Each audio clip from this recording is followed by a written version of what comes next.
بسم اللہ الرحمن الرحیم۔ السلام علیکم۔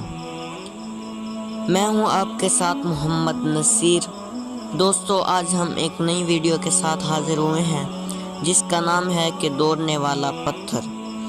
ویڈیو شروع کرنے سے پہلے میری آپ سے اپیل ہے کہ ہمارے چینل کو سبسکرائب کر دیں اور ساتھ ہی گھنٹے والے بٹن پر پریس کر دیں تاکہ ہر آنے والی ویڈیو کا نوٹیفیکیشن آپ تک پہنچ سکے، اور زیادہ سے زیادہ سوشل میڈیا واٹس ایپ اور فیس بک پر زیادہ سے زیادہ شیئر کریں۔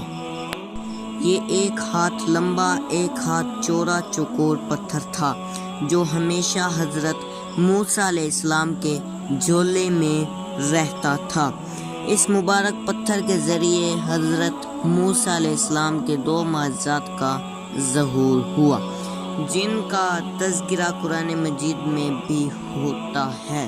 اس پتھر کا پہلا عجیب کارنامہ جو در حقیقت حضرت موسیٰ علیہ السلام کا معجزہ تھا، وہ اس پتھر کی دانش مندانہ لمبی دوڑ ہے، اور یہی معجزہ اس پتھر کے ملنے کی تاریخ ہے۔ اس کا مفصل واقعہ یہ ہے کہ بنی اسرائیل کا یہ عام دستور تھا کہ وہ بالکل ننگے بدن ہو کر مجمع عام میں غسل کیا کرتے تھے، مگر حضرت موسیٰ علیہ السلام گو کہ اس قوم کے ایک فرد تھے اور اسی ماحول میں پلے بڑھے تھے، لیکن خداوند قدوس نے ان کو نبوت رسالت کی عظمتوں سے سرفراز فرمایا تھا۔ اس لیے آپ کی عظمت نبوت بھلا اس حیا سوز بے غیرتی کو کب گوار کر سکتی تھی؟ آپ بنی اسرائیل کی اس بے حیائی سے سخت نالاں اور انتہائی بیراض تھے، اس لیے آپ ہمیشہ یا تو تنہائی میں یا تہبند پہن کر غسل فرمایا کرتے تھے۔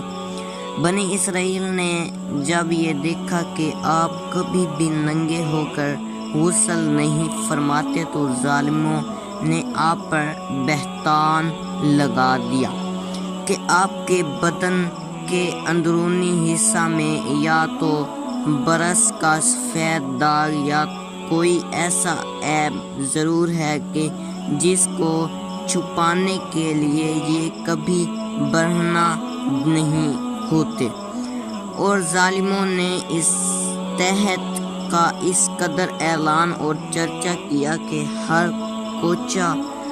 کوچہ و بازار میں اس کا پروپیگنڈ پھیل گیا۔ اس مکروہ تہمت کی شورش کا حضرت موسیٰ علیہ السلام کے قلب نازک پر بڑا صدمہ و رنج و غم گزرا، اور آپ بڑی کوفت اور اذیت میں پڑ گئے۔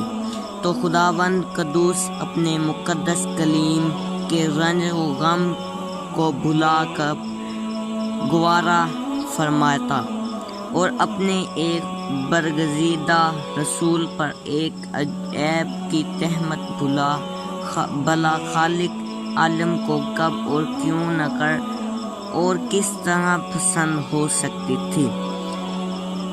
الرحمن الرحیم نے آپ کی برات اور بے عیبی ظاہر کر دینے کا ایک ایسا ذریعہ پیدا فرما دیا کہ دم زدن میں بنی اسرائیل کے پروپیگنڈوں اور ان کے شکوک و شبہات کے بادل چھٹ گئے، اور آپ کی برات اور بے عیبی کا سورج آفتاب و الماتاب سے زیادہ روشن و آشکارا ہو گیا۔ اور وہ یوں ہوا کہ ایک دن آپ پہاڑوں کے دامنوں میں چھپے ہوئے ایک چشمہ پر غسل کے لیے تشریف لے گئے، اور یہ دیکھ کر کہ یہاں دور دور تک کسی انسان کا نام و نشان نہیں ہے، آپ اپنے تمام کپڑوں کو ایک پتھر پر رکھ کر اور بالکل برہنہ بدن ہو کر غسل فرمانے لگے۔ غسل کے بعد جب آپ لباس پہننے کے لیے پتھر کے پاس پہنچے تو کیا دیکھا کہ وہ پتھر آپ کے کپڑوں کو لیے ہوئے سرپٹ بھاگا چلا جا رہا ہے۔ یہ دیکھ کر حضرت موسیٰ علیہ السلام بھی اس پتھر کے پیچھے پیچھے دوڑنے لگے کہ سوبی حجر سوبی حجر، یعنی اے پتھر میرا کپڑا، اے پتھر میرا کپڑا۔ مگر یہ پتھر برابر بھاگتا رہا، یہاں تک کہ شہر کی بڑی بڑی سڑکوں سے گزرتا ہوا گلی کی چوں میں پہنچ گیا، اور آپ بھی برہنہ بدن ہونے کی حالت میں برابر پتھر کو دراتے چلے گئے۔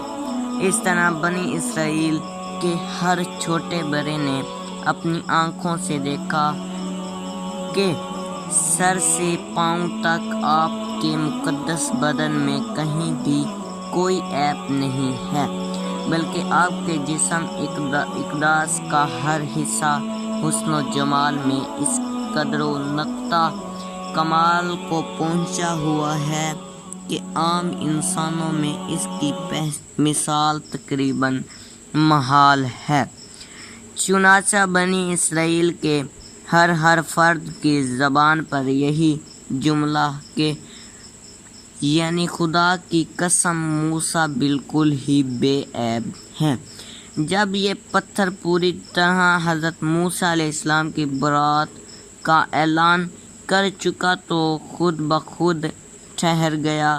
آپ نے جلدی سے اپنا لباس پہن لیا اور اس پتھر کو اٹھا کر اپنے جھولے میں رکھ لیا۔